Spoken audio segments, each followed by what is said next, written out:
El rancho Broken Bow. El muchacho parecía haber sido masticado por el territorio y escupido de vuelta al camino. Ese fue el primer pensamiento de Edna Marsh cuando lo vio venir por la vereda. No corría, no montaba a caballo, solo caminaba con el paso lento y deliberado de alguien que había aprendido a no malgastar lo poco que le quedaba. Era joven, quizás 20 años, quizás menos si la vida lo había envejecido temprano, lo cual en las tierras altas de Colorado en 1879 casi siempre ocurría. Sus botas habían sido remendadas con lo que parecía cuero de montura y alambre. Su abrigo se sostenía en un hombro con un trozo de hilo de cerca. No tenía caballo, ni animal de carga, ni arma visible, y tenía en los ojos esa expresión particular de quien ha pasado demasiadas noches decidiendo si el suelo duro o el frío era el problema mayor.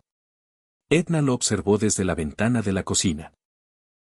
Detrás de ella, su esposo Walter estaba sentado a la mesa con el libro de cuentas del rancho abierto frente a él y con la expresión que siempre tenía cuando los números decían algo que no quería escuchar, que últimamente era todas las mañanas. «Alguien viene por el camino», dijo Edna. Walter no levantó la vista. «¿A caballo?» «A pie». Eso lo hizo levantar la mirada. Llevaban 31 años en esa tierra, Walter y Edna Marsh, el rancho Broken Bow. 400 acres de pasto montañoso y fondo de arroyo al pie de la Sierra San Juan.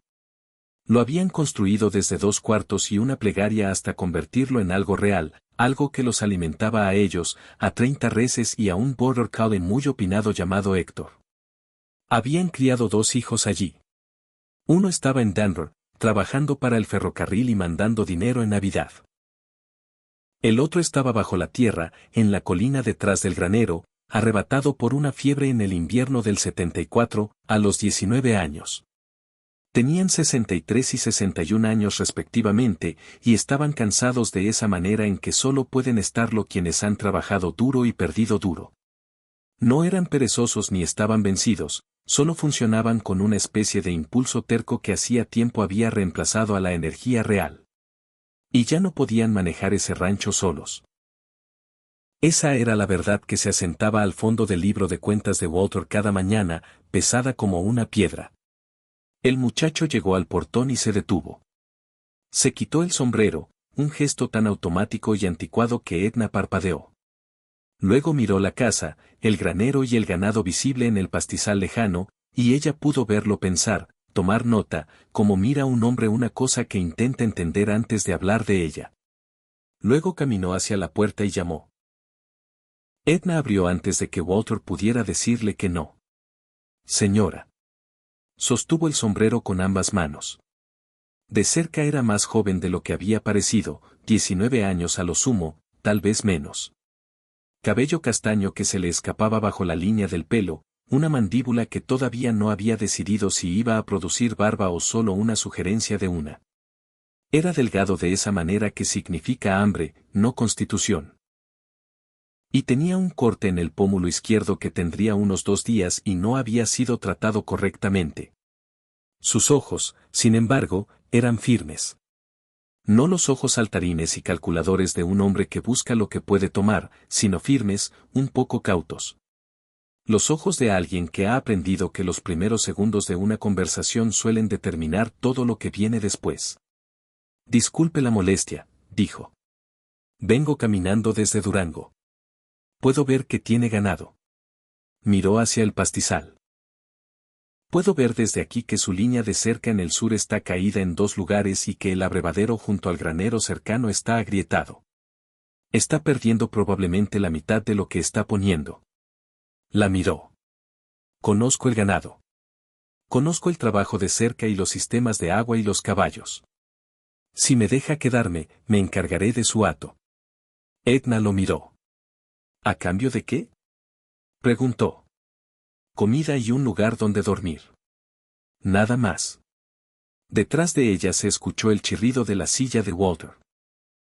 Vino a la puerta y se paró junto a Edna, y la postura del muchacho cambió ligeramente. No con miedo, sino con más formalidad, como ocurre cuando entra a la habitación la persona con autoridad. Walter Marsh era un hombre grande, o lo había sido.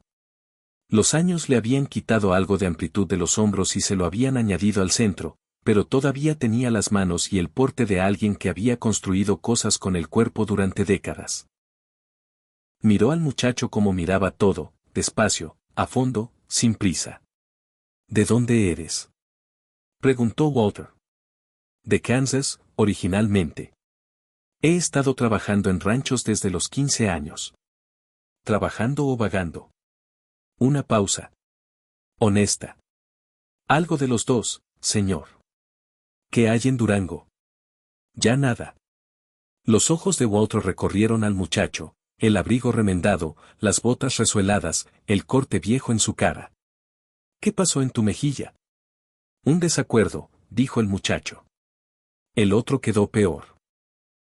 Yo no lo empecé y lo terminé tan rápido como pude. Algo cambió en el rostro de Walter. No exactamente calidez. Más bien reconocimiento. Había conocido hombres así. Había sido uno una vez. ¿Cómo te llamas? Callum. Callum Reed. Walter miró a Edna. Edna miró a Walter. 31 años de matrimonio habían convertido esto en un lenguaje propio. Una conversación completa en 3 segundos de contacto visual. Ella lo vio empezar a negar con la cabeza. Habían tenido vagabundos antes. Uno había robado una montura. Otro se había vuelto inútil de borrachera en una semana. Otro simplemente había desaparecido entre una mañana y la siguiente con $40 del cajón de la cocina. La palabra no se estaba formando en los labios de Walter tan natural e inevitablemente como se había formado una docena de veces antes. Y fue entonces cuando ocurrió.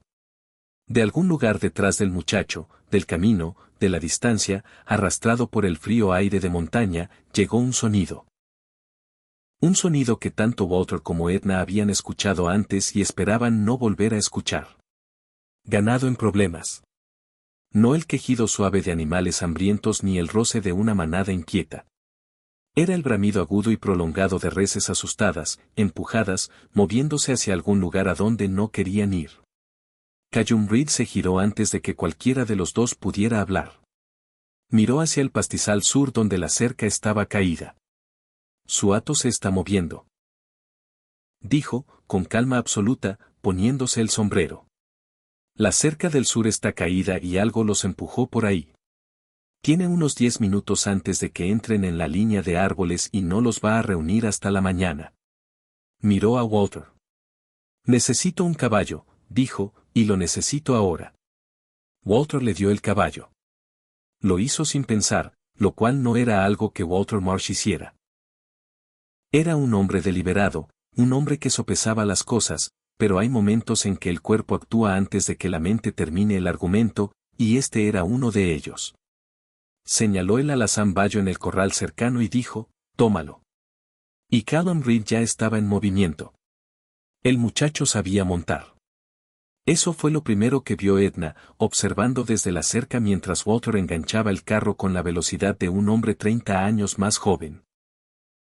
Callum tenía al bayo moviéndose antes de estar completamente en la silla, manejando al caballo con la confianza suelta y económica de alguien para quien montar no es una habilidad sino un idioma. La manera en que algunas personas tocan música, sin pensar en las notas, simplemente diciendo lo que hay que decir. Desapareció tras la colina. 22 minutos después, Callum regresó por la colina con las 31 reses moviéndose en un grupo compacto y tranquilo delante de él. Las 31, contó Edna. No había perdido ni un solo animal. Detrás del ganado trotaba una figura que al acercarse se reveló como Héctor, el Border Collie, quien aparentemente había decidido en algún momento de la última media hora transferir su lealtad completamente a ese extraño en el caballo bayo. Héctor corría el flanco izquierdo del hato con la intensidad enfocada de un perro al que finalmente le han dado trabajo digno de sus talentos, y al pasar miró a Walter y a Edna con una expresión que solo podía describirse como, encontré a alguien que sabe lo que hace. Callum llevó el hato al pastizal norte, cerró el portón y regresó a donde estaban los Mars. Desmontó y le entregó las riendas a Walter. La cerca está caída en 2 lugares, dijo, sin respirar agitado. También hay una sección en el lado este que ha sido empujada desde adentro. Parece que algo ha estado probándola. Puede ser un toro inquieto.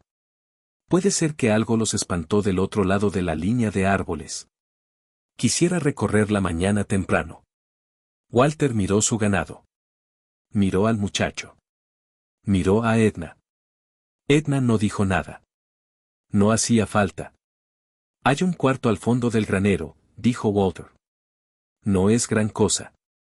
Un colchón de paja y una manta. Hay una palangana en el clavo junto a la puerta. Callum Reed asintió. Es más de lo que tuve anoche. La cena es a las 6, dijo Edna. No esperamos. Sí, señora. Ella lo observó llevar al bayo de regreso al corral, desillar correctamente, revisar sus cascos antes de soltarlo. Cada paso bien hecho. Sin ostentación. Simplemente bien. Se dio la vuelta y caminó hacia la casa. Ya lo sé, dijo Walter detrás de ella. No dije nada. No hizo falta. En las semanas que siguieron, Callum Reed demostró ser útil de esa manera en que ciertas personas lo son. No porque se esfuercen mucho o hagan un espectáculo de su trabajo, sino porque simplemente ven lo que hay que hacer y lo hacen. Reparó toda la línea de cerca, recorriendo cada metro de los 400 acres perimetrales con alambre y alicates y la atención metódica y paciente de quien entiende que la calidad de tus límites determina la calidad de tu sueño. Arregló el abrevadero, no solo lo remendó, sino que reconstruyó la sección agrietada con piedra y mortero que él mismo molió, para que aguantara a través de las heladas y los deshielos. Encontró una debilidad en el techo del granero antes de que el invierno la encontrara primero y pasó 2 días encima de él en el frío de octubre reemplazando tejas con la concentración de un hombre que tiene algo que demostrar, aunque no estaba del todo claro a quién. Era bueno con el ganado. Mejor que bueno. Tenía el don de la quietud con los animales, esa rarísima cualidad del ranchero, la capacidad de moverse entre una manada sin que la manada note que te has movido entre ella. De leer el estado de ánimo del grupo como un marinero lee el mar. Una tarde de noviembre, cuando había llegado la primera nieve real y estaban sentados después de la cena con el fuego encendido y el viento golpeando las ventanas, Edna dejó su costura y dijo: Callum, ¿qué pasó en Kansas? Walter levantó la vista de su libro. Callum guardó silencio un largo momento, mirando el fuego. El rancho de mi padre, dijo al fin. Lo trabajé con él desde que pude levantar un poste de cerca. Mi madre murió cuando yo tenía 12 años. Éramos solo nosotros dos. Hizo una pausa. Él murió hace 2 años. Me dejó el rancho. ¿Y? Dijo Edna. Y yo tenía 19 años y no sabía suficiente. Tomé malas decisiones. Pedí prestado contra la tierra cuando el hato se enfermó. Pensé que podría recuperarme para la primavera. Miró sus manos. No pude. El banco se lo llevó en abril del 77. Tenía $30 y lo que podía cargar. El fuego crepitó.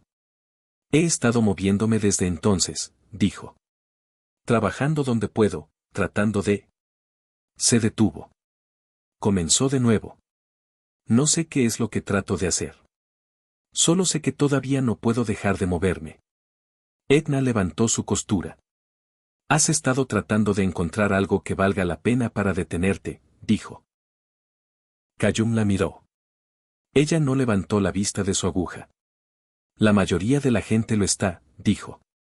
No hay vergüenza en que tome un tiempo. Esa noche, Walter Marsh hizo algo que no había hecho desde el invierno del 74. Abrió la botella del buen whisky, no el de cocinar, el bueno, el que vivía en el fondo del estante y salía solo para las cosas que lo merecían. Sirvió 2 vasos y empujó uno por la mesa hacia Callum sin preguntar. Quiero hacerte una propuesta, dijo Walter finalmente. Trabaja esta tierra conmigo durante el invierno. En la primavera, si sigue funcionando, si todavía quieres quedarte, voy a redactar un contrato de sociedad. 30% de la operación, no un salario. Propiedad. Walter lo miró fijamente. En 10 años, cuando yo ya no pueda trabajarla, tendrás el primer derecho a comprar el resto. A un precio justo, no de remate. La habitación estaba muy quieta. ¿Por qué? Preguntó Callum. Porque eres bueno, dijo Walter. Y porque te paraste en ese portón esta noche y no tenías miedo y no hiciste ninguna tontería. Y porque, se detuvo. Comenzó de nuevo. Porque esta tierra merece a alguien que la quiera. Y creo que tú podrías. Callum levantó la vista. Tenía los ojos húmedos. No apartó la mirada. No trató de ocultarlo. Simplemente lo dejó estar ahí, como una persona honesta deja que una cosa verdadera sea verdadera. Me lo voy a ganar, dijo. Lo sé, dijo Walter. Por eso te lo estoy pidiendo. Edna se puso de pie, fue a la cocina y regresó con 3 vasos y el buen whisky, porque Walter había olvidado servirle uno a ella, algo que había estado haciendo desde 1848. Y algunas cosas estaban más allá de cambiar. Se sentó a la mesa. Bueno, dijo. Ahora que eso está resuelto. Y por primera vez desde aquella tarde de septiembre en que llegó caminando por el camino con botas remendadas y nada que perder, Callum Reed sonrió.